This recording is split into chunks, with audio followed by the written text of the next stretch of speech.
I think I would best describe my collection as an ensemble of little freaks. I describe my collection as little freaks because that's the through line, right? I collect so many different eras and types of toys that the best way to describe it for me is just like an ensemble of weirdos.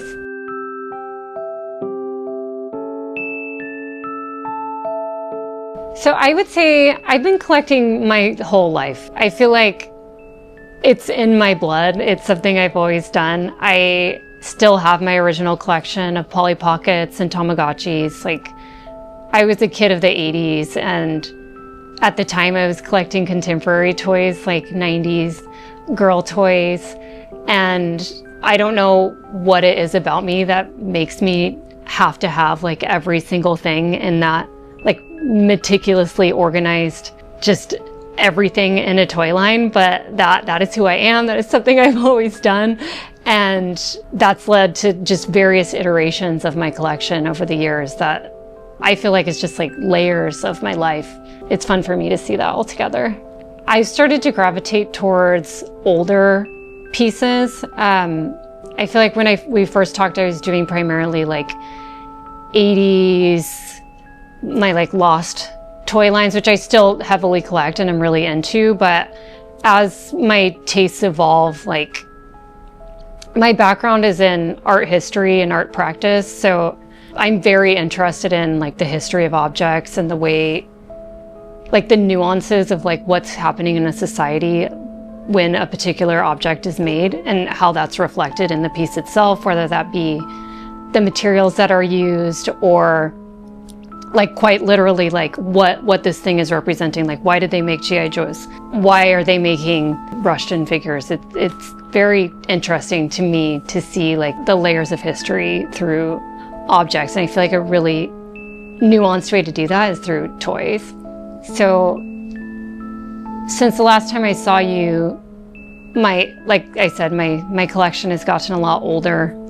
A lot more dolls. I'm collecting a lot more girls' toys, and I feel the reason for that is just the thrill of the hunt. A lot of the more antique toys and dolls are not as well documented, I feel, on Instagram or in ways that are easily consumable.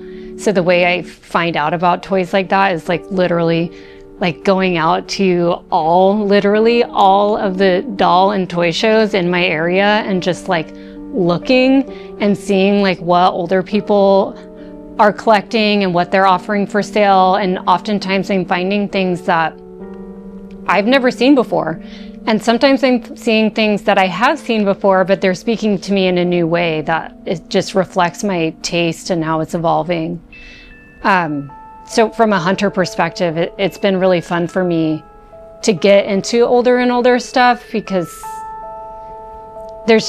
I'm seeing a lot of really intense creativity and it's just endlessly fascinating. I feel so lucky to collect something that has so many different areas that I feel I've been collecting, like I said, my whole life, and it just keeps revealing new stuff. It's so fun.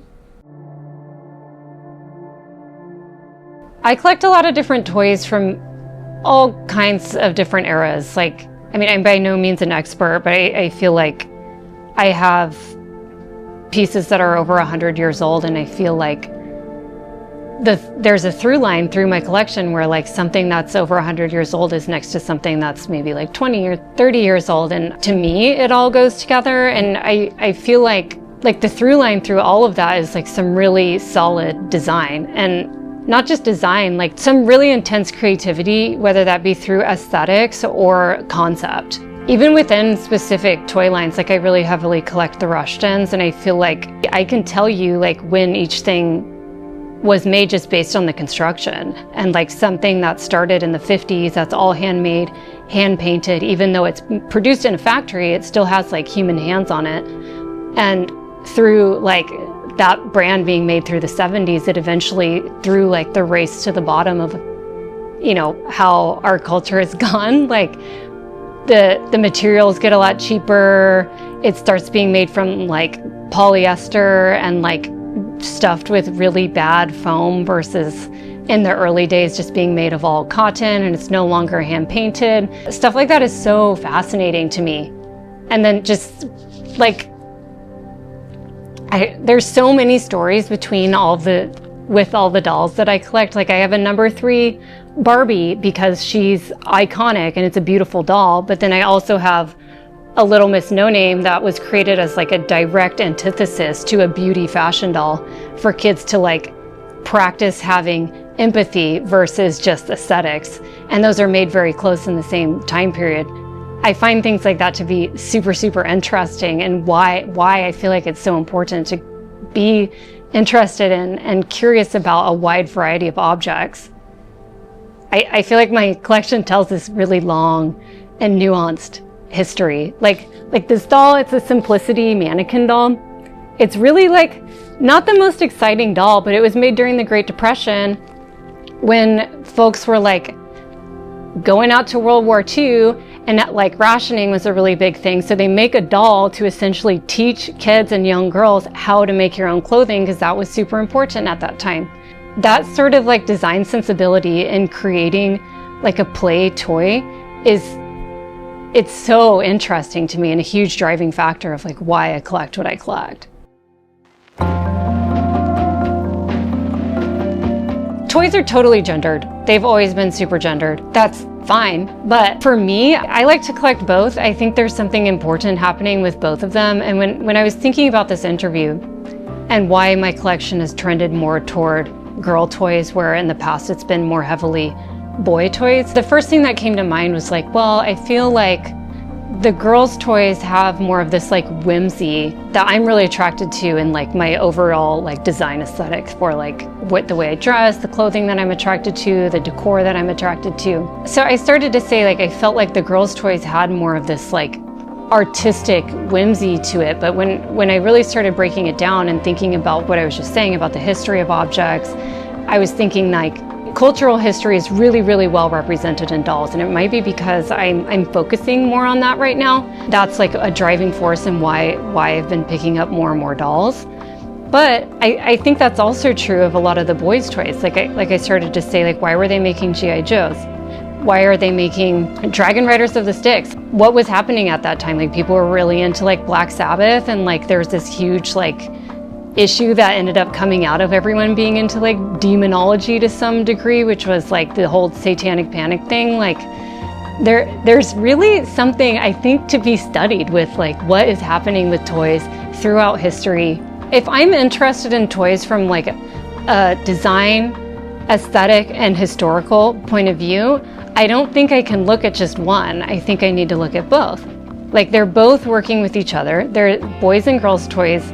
I don't know if I see a lot of collectors collecting both. And for me, I feel like that represents who I am. I don't like being pigeonholed. I feel like they both have something to say. For me, I think they display really well together. Like I don't see anything wrong with having a 1911 cute kitty with like this freak. Like they're both dolls even, but like it works. Like Food Fighters with her, I think it's right. We don't need toy segregation. They need to be together.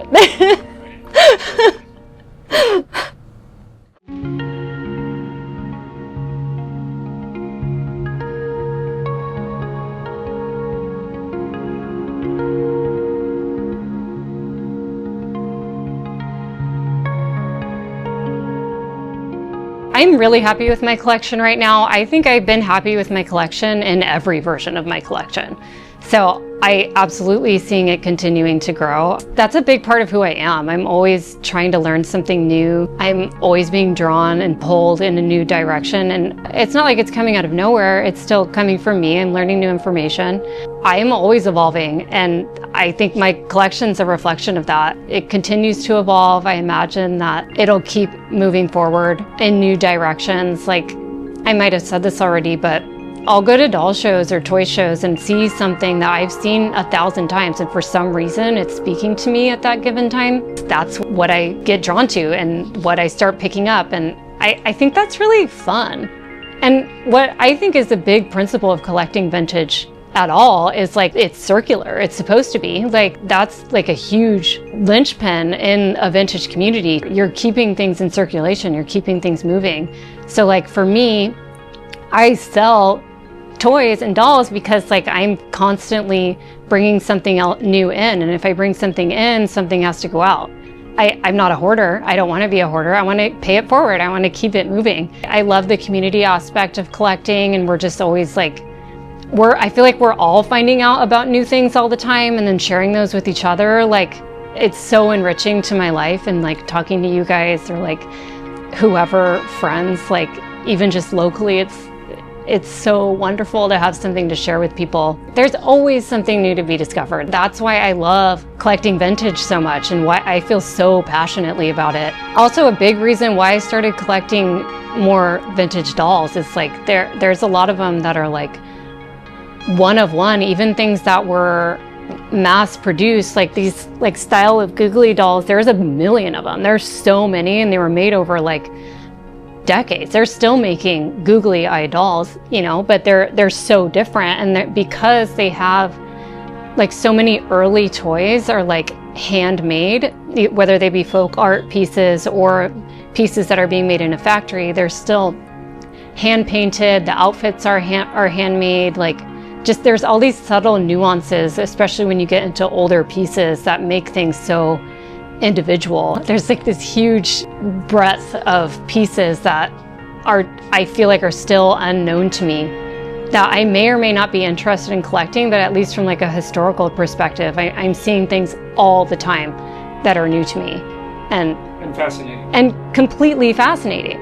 They're amazing, and I feel like the only way you learn about these earlier pieces is from going out and seeing them in person. Like, I have tons of books on dolls, and like it doesn't do it justice. Like, you really have to go out and see them and handle them and like interact with them directly to get the scale and to see like what the difference is between a 1910s piece that of the same style and like a 30s piece. You can really tell in person. It's like mining for gold or something. It's just like constantly revealing itself. I love it so much. It brings me so much joy.